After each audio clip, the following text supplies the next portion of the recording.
أعوذ بالله من الشيطان الرجيم. سورة الواقعة مكية. بسم الله الرحمن الرحيم. إذا وقعت الواقعة ليس لوقعتها كاذبة خافضة رافعة. إذا رجت الأرض رجا وبست الجبال بسا فكانت هباء منبثا. وكنتم أزواجا ثلاثة فأصحاب الميمنة ما أصحاب الميمنة وأصحاب المشأمة ما أصحاب المشأمة. والسابقون السابقون أولئك المقربون في جنات النعيم. ثلة من الأولين وقليل من الآخرين على سرر موضونة متكئين عليها متقابلين. يطوف عليهم ولدان مخلدون بأكواب وأباريق وكأس من معين لا يصدعون عنها ولا ينزفون. وفاكهة مما يتخيرون ولحم طير مما يشتهون. وحور عين كأمثال اللؤلؤ المكنون جزاء بما كانوا يعملون. لا يسمعون فيها لغوا ولا تأثيما إلا قيلا سلاما سلاما. وأصحاب اليمين ما أصحاب اليمين في سدر مخضود وطلح منضود وظل ممدود وماء مسكوب. وفاكهة كثيرة لا مقطوعة ولا ممنوعة. وفرش مرفوعة.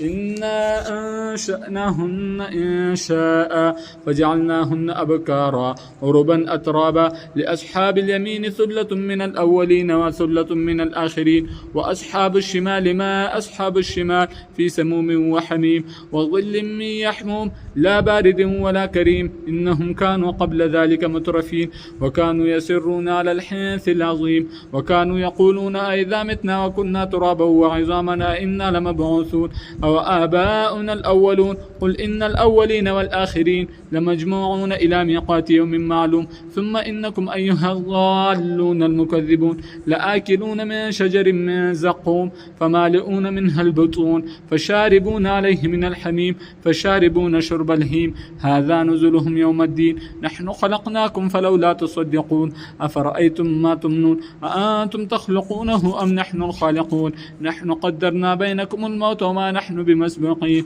على أن نبدل أمثالكم وننشئكم فيما لا تعلمون. ولقد علمتم النشأة الأولى فلولا تذكرون. أفرأيتم ما تحرثون أأنتم تزرعونه أم نحن الزارعون.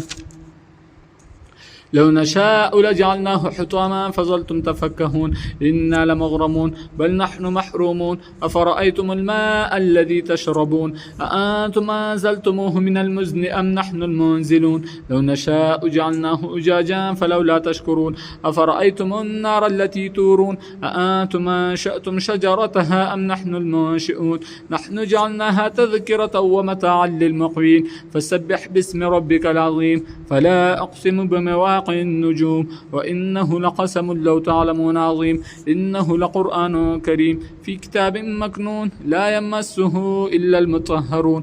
تنزيل من رب العالمين. أفبهذا الحديث أنتم مدهنون وتجعلون رزقكم أنكم تكذبون. فلولا إذا بلغت الحلقوم وأنتم حينئذ تنظرون. ونحن أقرب إليه منكم ولكن لا تبصرون. فلولا إن كنتم غير مدينين ترجعونها إن كنتم الصادقين. فأما إن كان من المقربين فروح وريحان وجنة نعيم. وأما إن كان من أصحاب اليمين فسلام لك من أصحاب اليمين. وأما إن كان من المكذبين الضالين فنزل من حميم وتصلية جحيم. إن هذا لهو حق اليقين. فسبح باسم ربك العظيم.